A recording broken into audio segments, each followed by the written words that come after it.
I'm going to be talking to you about addressing clinical inertia in diabetes management. We have some pre-test and post-test questions. So in patients with type 2 diabetes who are being treated with 2 oral anti-diabetic medications and have an A1C of greater than 7, so they're not well controlled, what is the median time for treatment? What is the typical median time for treatment intensification? How long does it take people to actually change or do something about their diabetes medicine? Okay, next question. So Ida is a 58-year-old who is newly diagnosed with type 2 diabetes. Her A1C is 9 and BMI is 28. Based on current guidelines, in addition to diet and exercise, which of the following medications would you recommend for treatment of diabetes?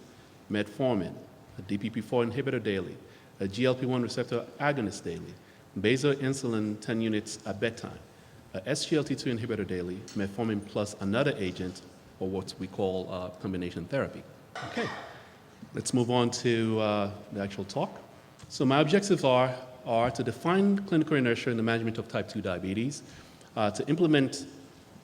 to help you in understanding how to implement strategies to reduce clinical inertia in the treatment of type 2 diabetes, to review current guideline recommendations for initiation and intensification of therapy in patients with type 2 diabetes. So I'm going to skip through this, but because some of this has been presented already, and I have several slides on it that I may have to skip through like that, but just wanted to remind you that the disease itself, as we understand it, involves multiple organs. You know, the GI tract, fat cells, the kidneys, the skeletal muscle with insulin resistance, neurotransmitter dysfunction in the brain, the liver, effects on hepatic gluconeogenesis, increased glucagon secretion in the pancreas, and decreased insulin secretion as a result of problems with the islet cells. Fortunately for us, therapy has actually been developed at this point that target most of those areas, and some of those therapies have actually been revealed already. So let's go to our first case. Peter is a 51-year-old African-American male. He had routine lab work and physical 2 weeks ago. He was found to have a fasting plasma glucose of 267. Repeat labs ordered today for today's visit. He states that he hasn't lost any weight, felt thirsty, or and he has not been going to the restroom more frequently. He's got some allergies to sulfur. He had a severe allergy to sulfur. Had a rash at 12 years old, when he was 12 years old. Past medical history is significant for dyslipidemia, hypertension, and obesity. His past surgical history is significant for having had a cholecystectomy 24 years ago. His family history, he has both parents have type 2 diabetes. He also has a brother and sister with type 2 diabetes. Social history, he's married for 15 years, worked as an insurance adjuster, has 3 kids who are healthy. Does not use tobacco products.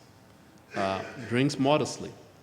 He states during that first clinical visit, I'm not a big fan of medications. I was hospitalized when I was 14 years old due to a bad medication. Can I get control without taking something? With regards to his diet, the family eats very healthy thanks to his wife. However, when he's on the road, he eats very unhealthy. Current medications include lisinopril and a statin. BMI is 34. Blood pressure is decent. His labs today show an A1C of 8.8, fasting blood sugar of over 200. And these are the rest of his labs. So Peter's diagnosed with type 2 diabetes. What goal would you recommend for Peter as far as A1C target?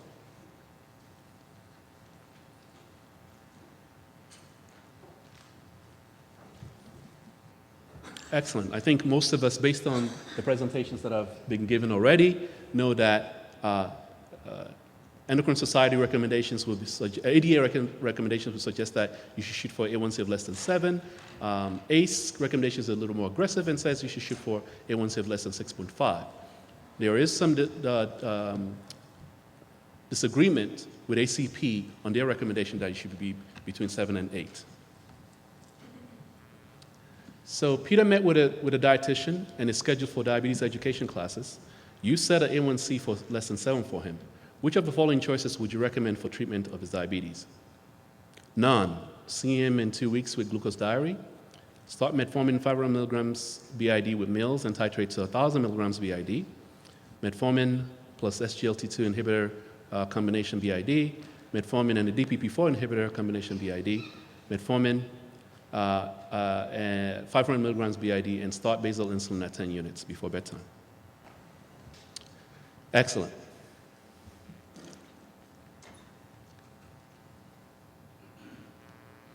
So Peter met with a dietitian and is scheduled for diabetes education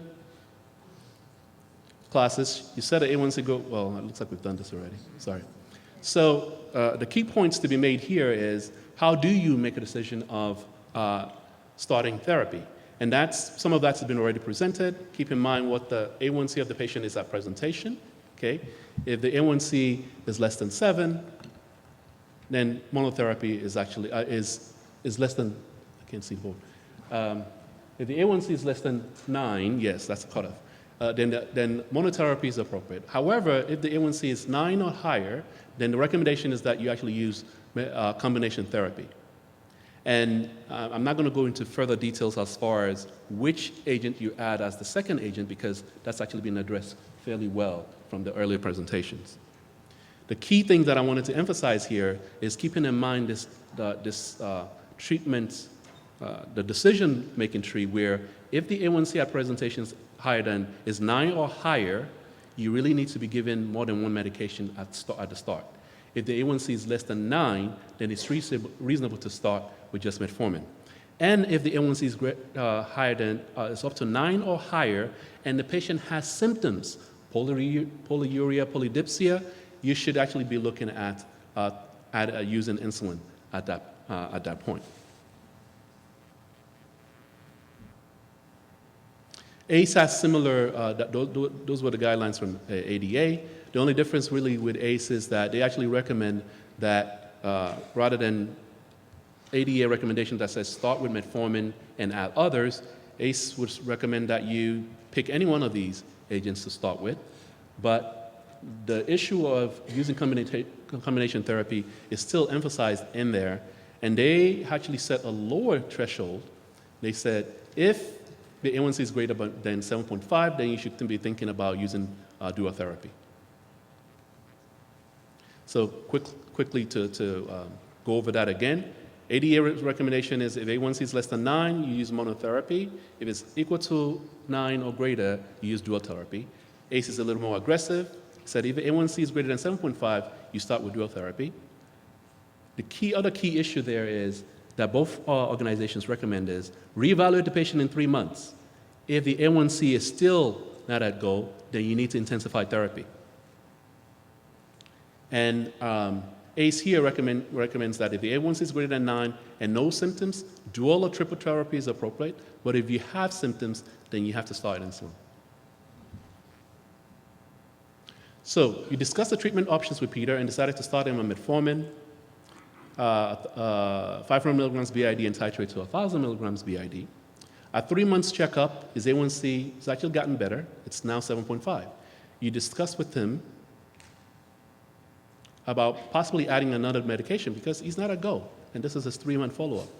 He asked for more time so that he can try exercising more and improve his diet to see if it would help. How many of you have this in your clinic all the time, right? I've just got a treadmill. Me and my wife have decided that we're really going to do something about this time. We're going to start walking. There's a variety of things that the patient can give you as the reason why doc, don't make any changes to my medication. He had missed an appointment, so you agree, okay? This is often what a lot of us actually do, okay? Because we don't want that one friction and we don't want to come across as being pushy with our patient. So you agree.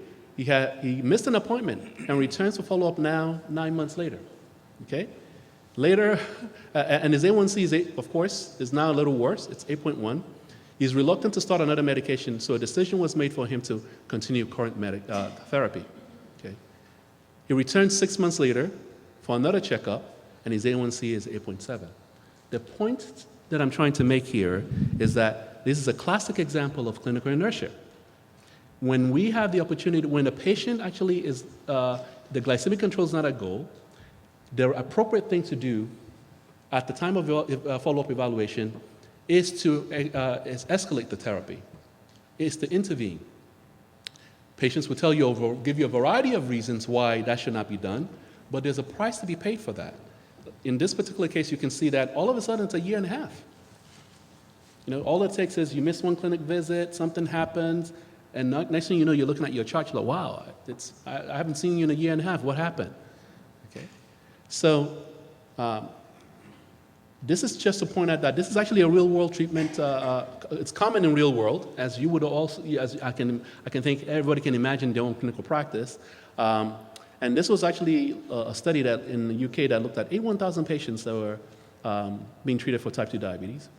What's interesting is that they looked at patients that were on just one medication, and the A1C was not at goal. It took about 3 years before anybody changed their medication, before therapy was escalated. Okay? If they were on 2 medications, I guess people feel that they've already done something at some point, and the A1C was not at goal, it took even longer for people to be willing to do anything to escalate care. So, and then when you look at a meta-analysis that looked at clinical inertia across multiple trials that have looked at this, one of the things that they found is that the average time to drug intensification if on one oral antidiabetic agent and the A1C is not a goal is 1.3 to 4.9 years. Okay. Less than 50% of the population included in the studies were actually intensified before the end of the follow-up period, which was about 5 years. So for a period of, and this is people that are actually in a study. Okay, so so they have reason to keep seeing doctors, and they're seeing doctors fairly regularly compared to people who are not in a study. Okay. If you're talking about patients that need injectable therapy, the time was even longer for people for intensification to occur. On average, it was about 4.3 years to add insulin when indicated, and average 3.7 years to move beyond basal insulin. Why do we care? Well, if you look at here, this is what typically happens. So patient gets diagnosed. If you don't initiate therapy right away, they say, oh yeah, I'll do diet and exercise. And then you start them on monotherapy, A1C improves. Then over time, the glycemic control drifts, the A1C drifts back to being high. Then you initiate combination therapy. You add another agents now. Then the blood sugar improves. And then over time, it gradually drifts up again. In this particular example, at insulin initiation, the average patient had 5 years with A1C of greater than 5 and 10 years with A1C greater than 7. So what are the common causes of clinical inertia? Well, there's enough, faults to go around. There are issues related to the provider, issues related to the patient. Sometimes patients deny having disease or that it's not that serious, okay? Sometimes there's issues with cost, burden of therapy. There are systems issues, okay? There are medication issues and things related to side effect. So the patient got on metformin and gave him diarrhea, and so now they're really reluctant to do a higher dose of metformin or do any other medication for that matter.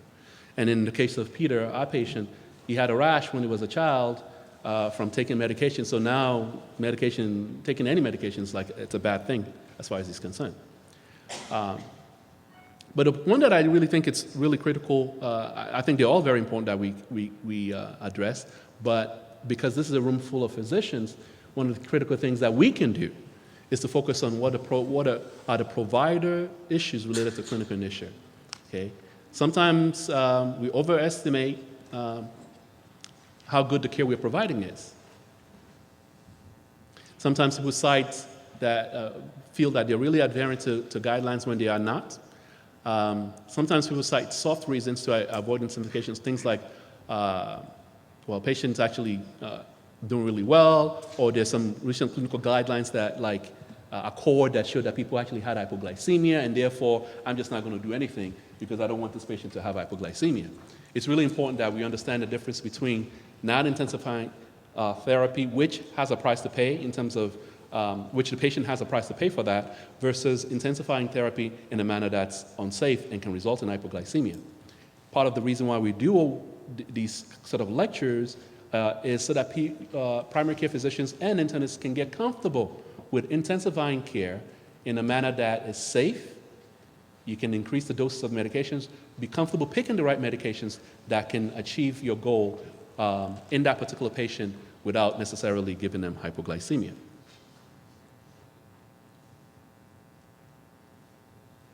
So this is the point I was trying to make, that there is a price to be paid, so if we don't intensify care.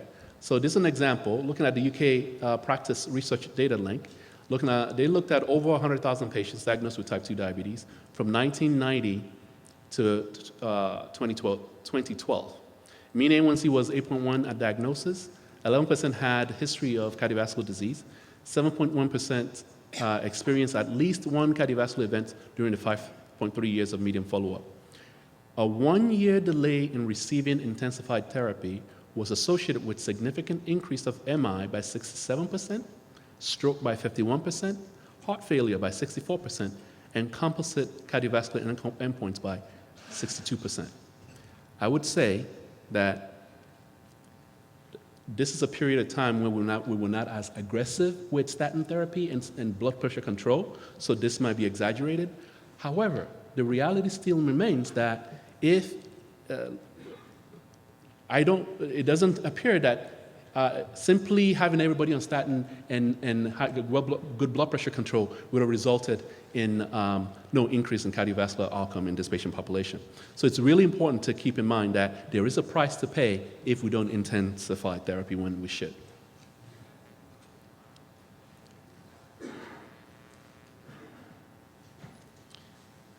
So Peter is currently on metformin 1,000 milligrams BID. His A1C, as you know, is 8.7. Which of the following would you recommend be added for treatment of his diabetes? Sulfonylurea, a DPP-4 inhibitor, LCGLT2 inhibitor, TZD, a GLP-1 receptor agonist, or basal insulin. So I'm going to move quickly through this because Dr. Golden actually introduced pretty much all the anti-glycemic agents that are available to us, okay?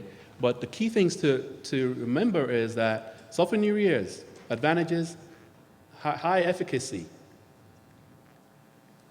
They can lower blood sugar, they're cheap, however, they cause low blood sugar. That's the biggest issue with them. DPP-4 inhibitors, not likely to cause hypoglycemia, no issues with weight gain, okay? However, they're not very potent. And some of them have been associated with worsening of heart failure.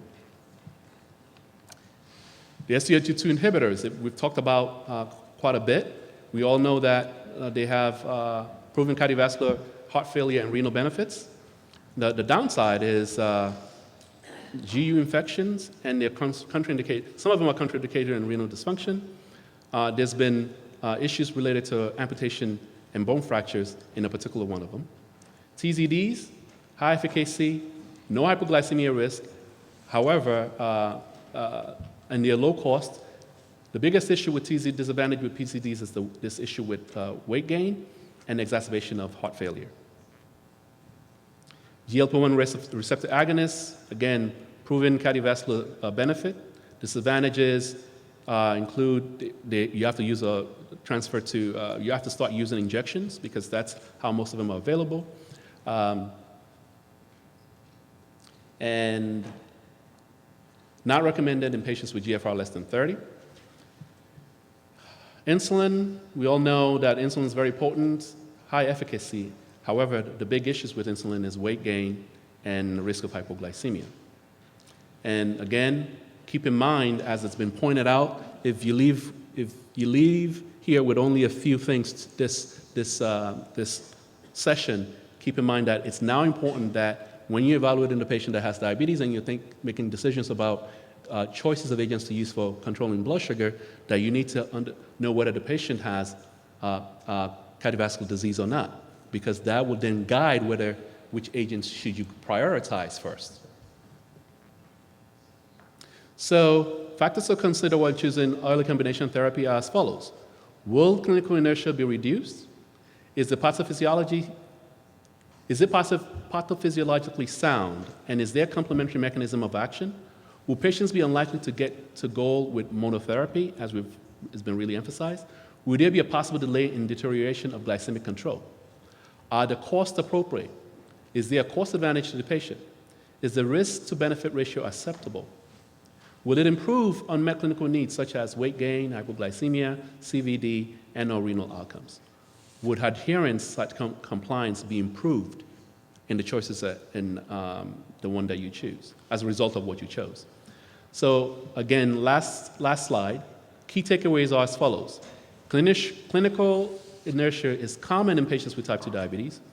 Early combination therapy is proven to increase the number of patients who attain glycemic goal and reduce clinical inertia. A1C goals need to be individualized. I didn't go into this, but others have talked about it. Individualized addition of diabetes medication based on glycemic goal and important clinical and patient considerations. Again, others have talked about this. I didn't go into this. And lastly, SGLT2 inhibitors and GLP-1 analogs should be used in patients with established CAD or renal disease. That's all I have, and we'll do our post-test questions now. So in patients with type 2 diabetes who are being treated with 2 oral anti-glycemic agents and have an A1C more than 7, on average, how long in those studies did it take for people to intensify therapy? These are people who are taking 2 oral agents already. Was it 1.6 years, 2.5 years, 4.3 years, 6 years, or 7.2 years? Yes, I think there's been an improvement, and the answer is, in fact, 7.2 years. Ida is a 58-year-old woman who is newly diagnosed with type 2 diabetes. A1C is 9, BMI is 28. Based on current guidelines, in addition to diet and exercise, which of the following medications would you recommend for treatment of her diabetes? Metformin, DPP-4 inhibitor daily, GLP-1 receptor analog, basal insulin, SGLT2 inhibitor, metformin plus another agent. Excellent.